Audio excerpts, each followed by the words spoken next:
here in the States. Thank the Lord. Because I wasn't going to make it.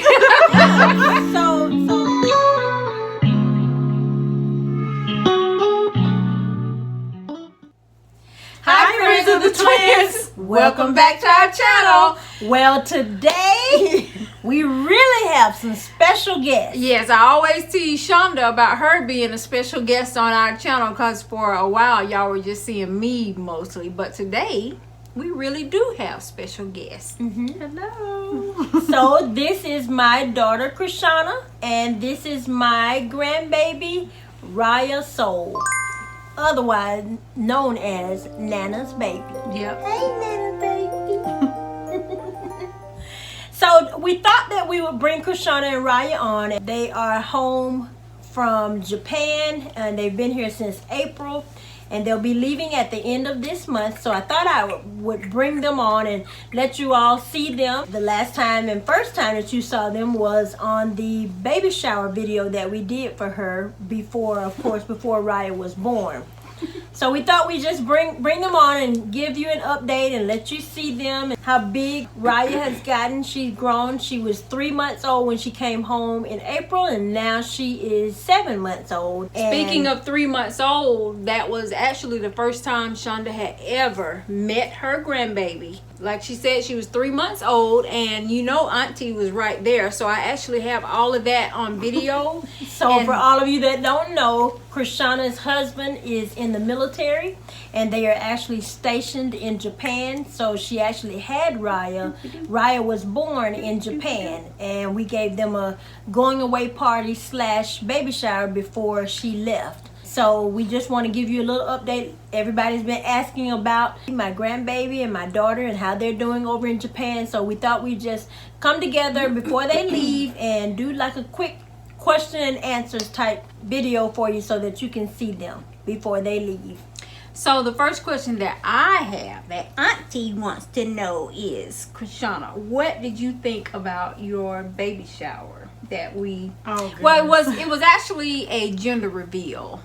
I'll link the video to that. We had that at my house, and I'll link the video to that in the description box so y'all can go back and you'll see the gender reveal. Well, it was fabulous. It's How many funny months were you because when- I was, what was I, like 6 months pregnant then? And I liked the way everything worked out because I was actually really sad before we actually did the gender reveal. Because I didn't know. You remember I called my mom crying on the phone because I was so sad about the fact that COVID was happening and everybody wasn't going to be able to gather, and I didn't feel like I was going to get to say a proper goodbye to everyone because I knew that would probably be my last opportunity before going to Japan to really see everyone. Yep. And also, she is my oldest child, so she's always had this extra read all about it between me and Rhonda that we always have done for them. And so I think that she kind of felt too that she would be missing out on some greatness. But and I'm the oldest grandchild too of our bunch, so it just, you know, I really felt like if I didn't get an opportunity to have a baby shower or gender reveal, that I was going to really be, you know, it was going to bother me. Yeah. So they got together and decided, well, we're going to try to figure out how to make it work and how to make it COVID friendly. So it ended up being a drive-by gender reveal, and it was perfect. It was everything that I wanted it to be. We ended up having to change the location. We did. Initially, we wanted to go to the park. We had enough room to social distance and be safe with COVID, but because of all of the limitations and restrictions at the park, we weren't able, they wouldn't let us do it. They said no, we couldn't do it. So we changed it to Rhonda's driveway.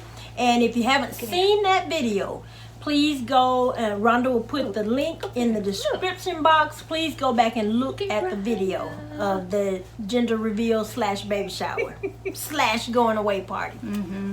So yeah, I was very happy with the way everything came out. It was actually, to me, a lot more intimate that way anyway, because it was in a familiar space and I got to see everyone that I wanted to see, and it was perfect. It was the perfect send-off. So a question that I have, so How has your stay been in Japan? Like, was it such a culture shock when you first went there? Like, was it a huge culture shock for you? I think I was really more so, the culture shock for me was less about the culture in Japan and more about the shift from being surrounded by family to not having family so, within arm's reach. I had a very hard time with that. And I didn't think that it was gonna hit me as hard as it did. And it's funny because, my husband was really kind of giving me I could tell he was kind of giving me a lot more affection than usual and all of that, just because he could tell that it might have been coming. We raised these kids to be close. Like, my kids, Shonda's kids, and my other sister's kids. We always kept them close, and so you don't miss what you don't have till you don't have it anymore. You don't have it. So how was it to give birth to Raya in Japan without me being there, without having any other family? I know that Julian was with you, but your other family, was it as hard on you as it was on me?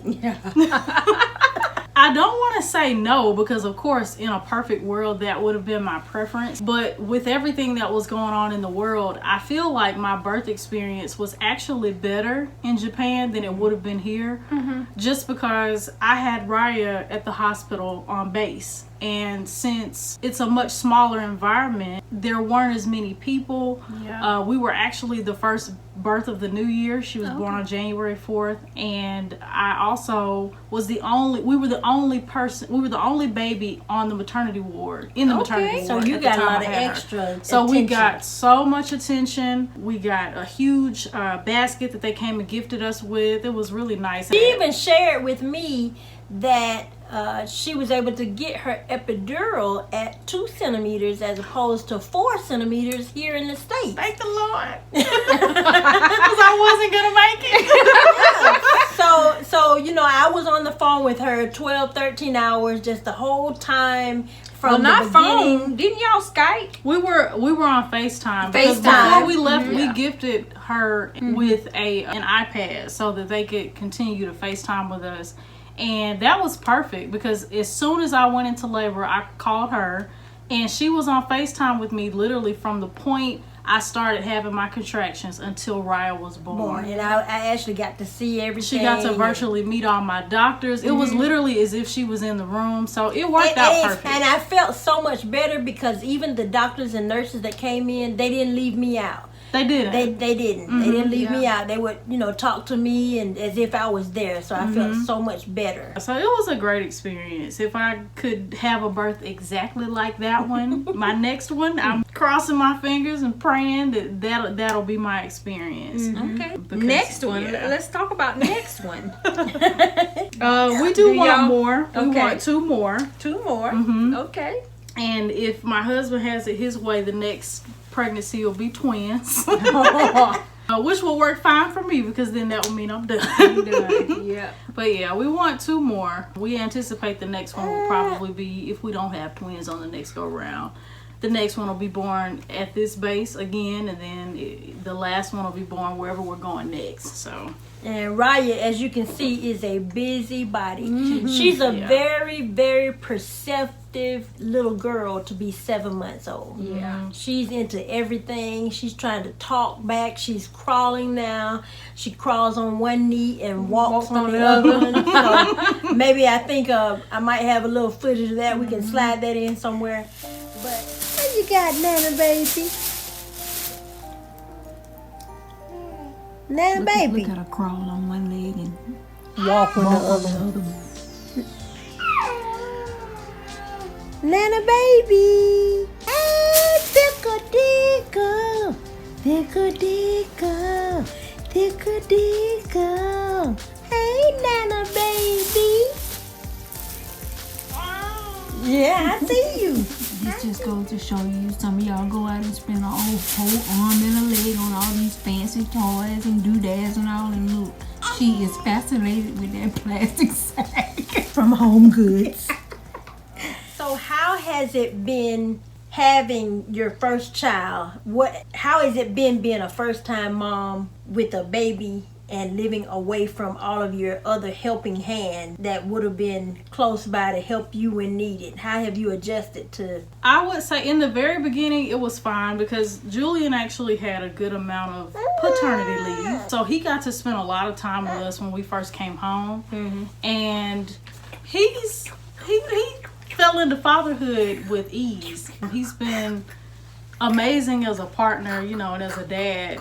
But on the flip side of that, honestly, I feel like I've kind of had the balance because we've been here so long.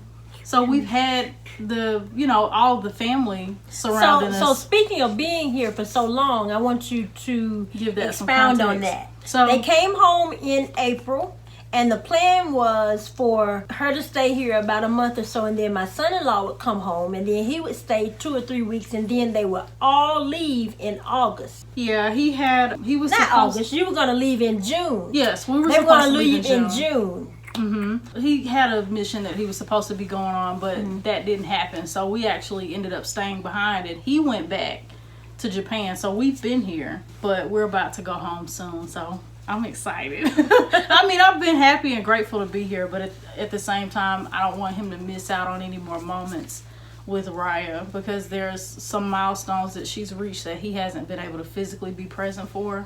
Like, she's crawling. He didn't get crawling. a chance to, you know, be present for that. And I know just any day now some teeth are about to pop. So I just really want to, you know, make sure that he gets his first year experience in with her as well. So. Yeah. So they will be leaving over the next couple of weeks, and the plan is for them to come back for Christmas.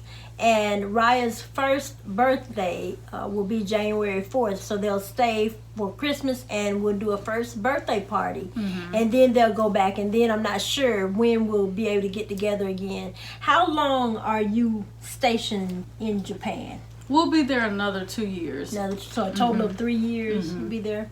So after they leave, you know, from the Christmas break and the New Year, I'm not sure how long it'll be before I see them again. So I really enjoyed them being here for this long. And I know that, you know, my daughter, she does enjoy being here and she's enjoyed the extra hands, but I know she's ready to go back. You know, she misses her husband. They're newly married, and you know they have the baby, so and he misses them too. When I spoke with him a few days ago, he said, I miss my girls, and I understand that. So they would have already left had the mission Commenced, but because of some COVID restrictions and things like that, the whole mission was canceled. Well, this is what I want to know. I want to know about the thrift stores in Japan.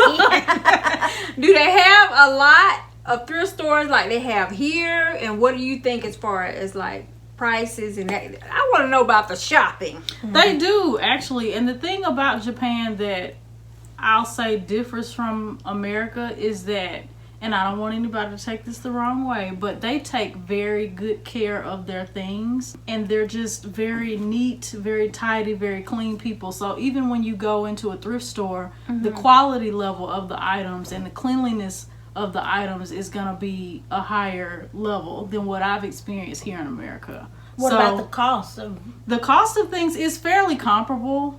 I've honestly found a lot of pieces and put them in my home and been very happy with them. So I think if y'all were there, y'all would like it. I know she sent me plenty of pictures. She went into this one place and they had a clock museum, and I thought I jumped up. And y'all know Shonda loves loves clocks. I love clocks, and she just sent me just room after room of clocks, beautiful, beautiful clocks.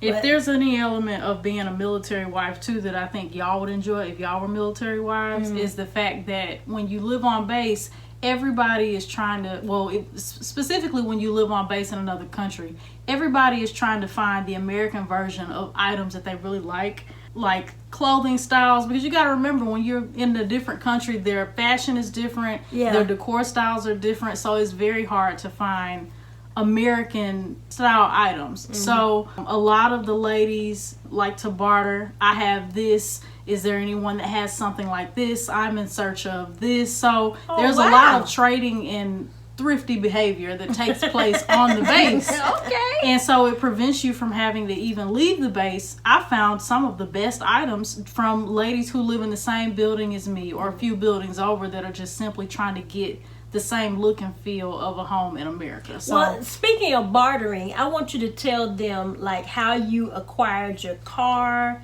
and like there was furniture and just different things that was available to you even before you got there. so the furniture thing was a little bit of a fiasco because American style furniture, typically if you're looking for that in Japan, you're going to order it through the Base Exchange. But because of COVID and all of the issues that furniture suppliers have been having, just like, I mean, a lot of people experience that here in America too, with not being able to get certain pieces.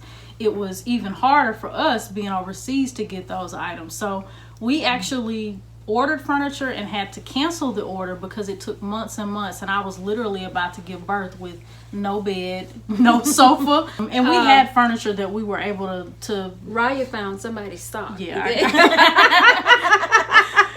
we were able to get, they supply you with furniture when you first move to a base if you don't have it. So we had temporary furniture, but you know, it's not the most comfortable all the time, and you just want your own style in your home. So I was anxious to get that stuff out and get my furniture in. So we actually ended up having to go to the Navy base and buy furniture there, and they were able to caravan it over to our base. So my son-in-law had purchased one vehicle, and then tell him how much and how he acquired a second vehicle for my daughter. So in general, vehicles in Japan are very cheap anyway. They're very minimal, so they don't necessarily care about having all the bells and whistles that we have in our cars in America. So you can get a nice car for a few $1,000s. I'm talking like a nice vehicle.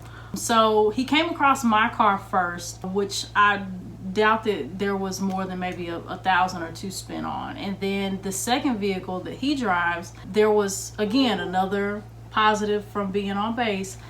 Someone else was getting ready to PCS or move to a different base, and they needed to get rid of their car like yesterday. And so the guy says, well, you know, he asked, you know, how much do you want for it? He's like, just give me $100.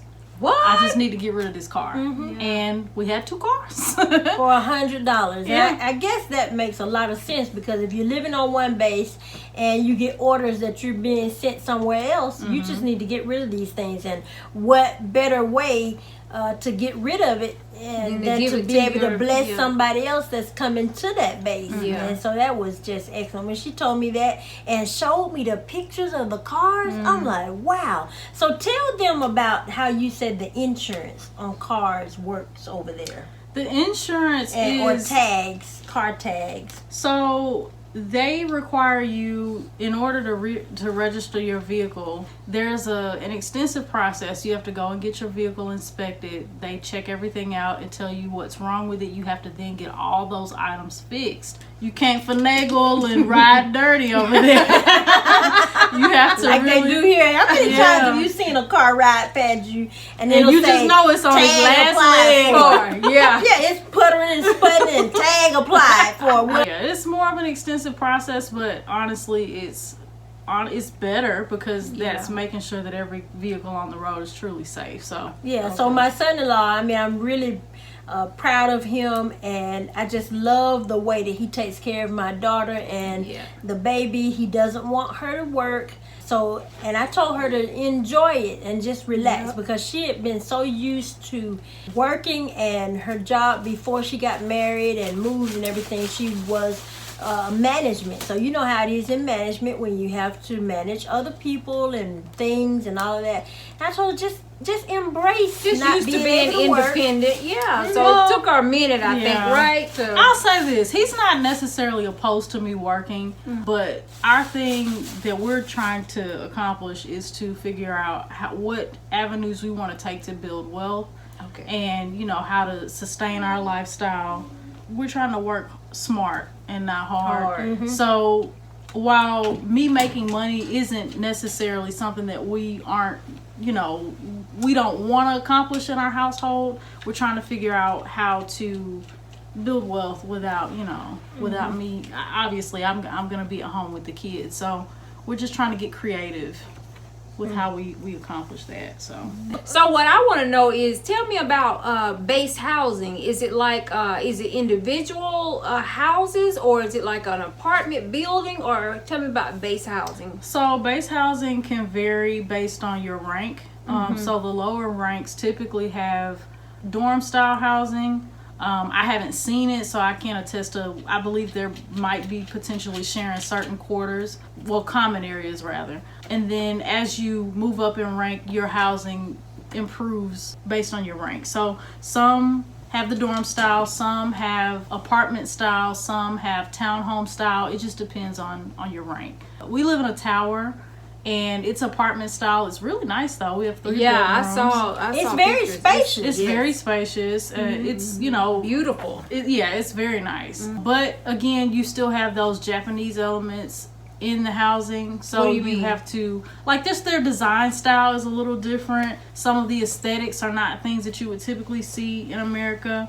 Not anything, you know, that's difficult to really maneuver, but it's just different. It's not an aesthetic that you would necessarily see often in America sometimes. So I've tried to incorporate as many American elements in my decor to make it feel, you know, as homey and, you know, normal as an American style home is. But there's always going to be something a little bit different. So Japanese style is probably what, more minimalistic, or they do have more minimalistic style, but just for example, like the carpet in our home is brown. That's not a carpet colored, it's like a deep dark brown. Like, that's not you don't like it. I don't love it, but we also have hardwood in our common spaces. So that's, you know, it's just a little different. Like, you can always go and buy like those little clickable wood planks and put that over the top. You know, I've seen a lot of the other wives get very creative in how they Americanize their homes. So I've, you know, done a little here and there. I don't want to get too involved with all of that. Because you won't be there. Because we won't be there that long, and I don't really want to waste the money on that. So I almost said, tell me about your sister wives, but that's not right. Sister wives? No, I mean. Some of the other military wives. Military wives. I almost said sister wives. Oh my God. No, sister wives over here. That's a whole other show. I've met a few of the other military wives on base and made a few friends. I'm still, to be honest, I'm still getting my social life in order there. Just because I came at a time when I was pregnant, and then you have the pandemic, so I didn't spend a lot of time coming out of the house. There are a few ladies that I'm fairly close to, very close to, and I look forward to seeing them when I get back. And they're really nice. I mean, we're all, honestly, I understand how other military members look at each other like family, because it's literally everybody's in the same situation. We're all moving to a place that we've never lived in, and we don't have our immediate families, you know, that we grew up with, and it's beneficial to cling to each other a little bit and you know, form that community. So I completely get how military sticks together.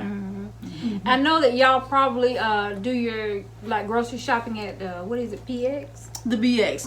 I do. It's the commissary on base. So that's the military part. But have you ventured out into the community? Like, I'm interested to know like the everyday prices for Japanese citizens, like for groceries. How does that compare to America? You know, things like that. I really haven't like found, a loaf of bread. How much is a loaf of bread? I really haven't found any drastic price differences in anything so far. You do see different things in the grocery stores and just in general stores. Like, for me, the biggest pleasant surprise that I got was just how freshness of the food in the convenience store. 7-Eleven is one of my favorite stores. Really? Yeah, you can get a good meal in 7-Eleven. Wow. They've got food Here, you flips. can pick up something in the convenience store And be afraid to eat it. You open it up and But seriously, you can get some really good food in the convenience store. you know, of course, last year during the beginning of the pandemic, I was scared. Anytime your child is not close to you and something is going on and you know that you can't put your hands on them. You can't drive to them. And I can't drive, I can't fly. They won't let me come in the country, all that. So I was just... She was just a wreck. I was a wreck. So I asked her, how does she feel about it being a pandemic and being over there as opposed to here?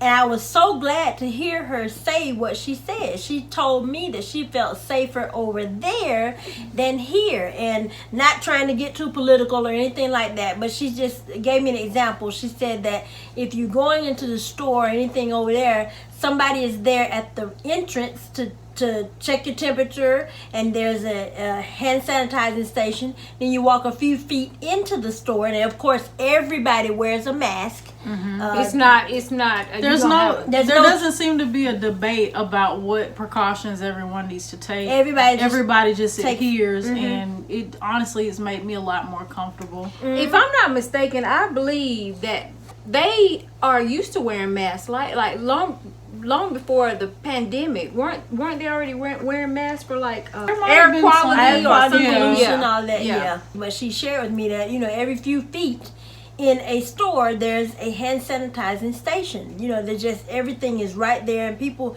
use it without confrontation or encouragement or anything. They just go about their day doing. United States, you got to Japan. What was your protocol as far as COVID? Did y'all quarantine? Yes, since I was incoming, I had to quarantine for 2 weeks, and since I was coming into the household with my husband, he had to stay home and quarantine with me. Did they test you for COVID when you got to Japan? I wasn't tested when I got... Well, yeah, no. Let me take that back. I was tested after my quarantine period.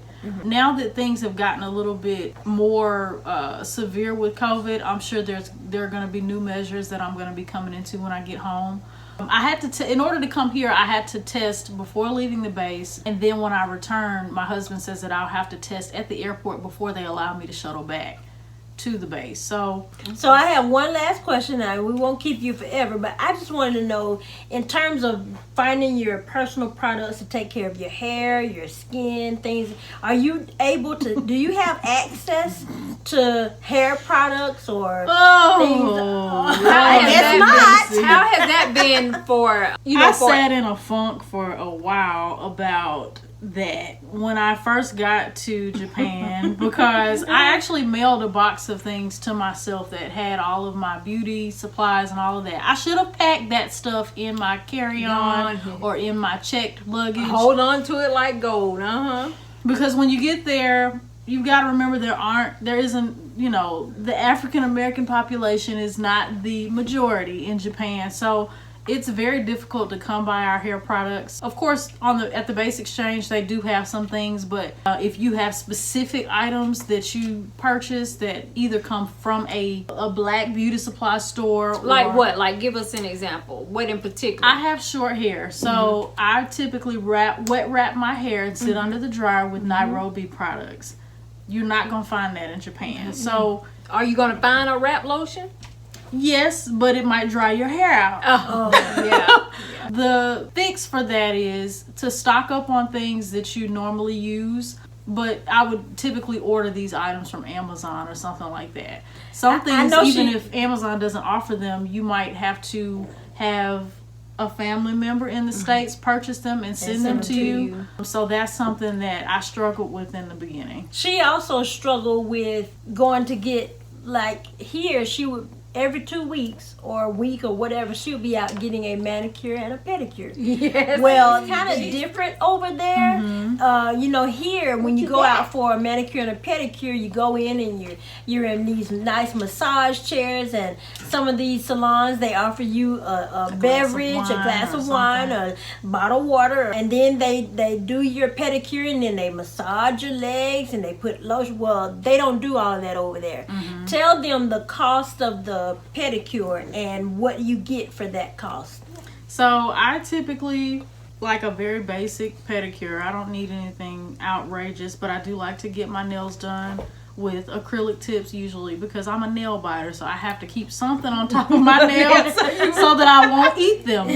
A service like that here would be, let's just say you're getting a full set and a pedicure, a basic pedicure. That's $60 to $80 here. Maybe $40 for your nails, $20 for your feet, depending on if you like designs and all that. I'm very simple in terms of my design choices, but that's a $60 to $80 service. If you get that same service in Japan, our base exchange charges a $70 pedicure service, and I think maybe it's not the same experience. So while they do a good job, I don't want to down my Base Exchange nail salon, but it's just not the same experience. The experience is not there. It's very cut and dry. Cut and dry. You just cut your nails and dry them, and you leave. Yeah, it's not the same. It's not a spa-like experience. That Yeah. And especially being in Atlanta, beauty services are elevated. They're all the rave. So Beauty is everything. I'm just used to having a more elevated experience, and that's not the case there, which is fine. But at the same time, it's very expensive for it to not be an elevated experience. So I had honestly looked up because there was another wife who had moved to the base recently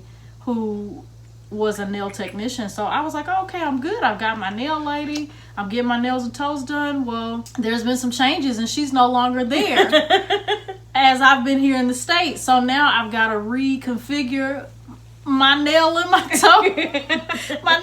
toe situations. I haven't tried any off-base salons, so that's going to be something that I'll tinker with when I get there. I'm actually thinking about just getting myself a polygel kit so that I can do my own nails and toes, because I want to keep it together, but I remember something has to happen, because it's not going to be a $70 manicure or a $70 pedicure. Yeah, see, like I remember Shonda saying something about you were like headed toward depression about your hair, and oh gosh, I had an entire meltdown. It's just difficult when you're used to certain conveniences, and Japan is an amazing place. I love it there. If I could take everyone here with me and just stay there, I would in a minute. And I would go. But there's something to be said about the conveniences that we have here in America that we have to kind of revamp and reconfigure as Americans living in Japan. So the lashes, she couldn't find lashes. And her color of makeup. Oh, you can forget that. If you're a black woman trying to buy makeup in Japan,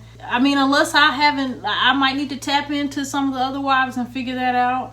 But I haven't had success finding anything near my shade in a Japanese cosmetic store. So I have to order everything. Let's talk about that's what I'm interested in. Off base, out in the community. Did you run into many African Americans? It's funny because you'll see when you go into Tokyo, typically you'll see more racial diversity. And the funny thing is, when I feel like every time I've seen someone African American in Japan, like in Tokyo, it's kind of like we lock eyes and we're like, I see you. I see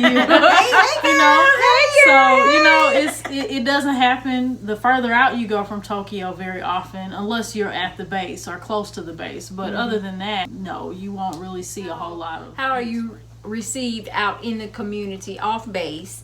As far as I love the reception that I've gotten just in general, because you always wonder about that going out into the world and being the minority. It's been a pleasant experience. Okay, they're very Japanese people have been very accommodating. A lot of them speak English, so I haven't had to try to learn the language, which I don't say that as a brag. I do think that when you go to another country, you should try to immerse yourself in the culture. Right. But they're very accommodating and very nice, and I've always had a pleasant experience. I haven't encountered anyone being overtly rude or anything like that. They're very polite. And as a parent, I was so happy to hear that too, because again, you have your child that's gone to a different country and you just don't know what the reception is going to be, but she has been happier and probably better received there than sometimes here. Yes. So okay, great. I was happy to hear that. So I feel so much better with them going back this time. I've seen her and I've seen the baby. I know that she's okay. She's been on her diet and she's getting a little body back, and so she's all happy again and all of that. So we want to thank you, Krishana, and little Miss Raya Soul, Miss Busy B, for spending time with us on our channel.